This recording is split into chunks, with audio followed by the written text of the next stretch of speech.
যে তাই না? কোন দেশের লেগে আইছেন আপনি? আমার বাসা ঝিনাইদহ শহরের পরে। আমার হচ্ছে কুষ্টিয়ার লোকের মাধ্যমে আমি হচ্ছে ঢাকা এজেন্সির কাছে আসছি। তার সাথে কন্ট্যাক্ট হচ্ছে আমার 5.5 লাখ টাকা।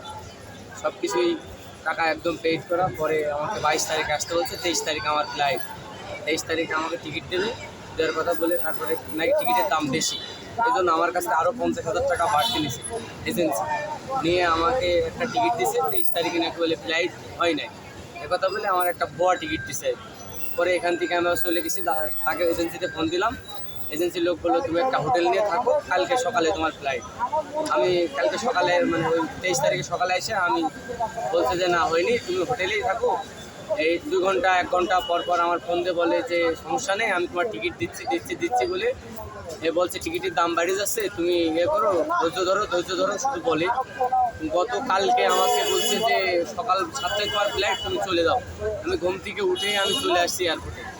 আসার পরে সে বলছে যে বোর্ডিং পাস তো বন্ধ হয়ে গেছে, তো এখন হবে না, তুমি বসো, ঘন্টাখানেকের ভিতর টিকিট দিচ্ছি।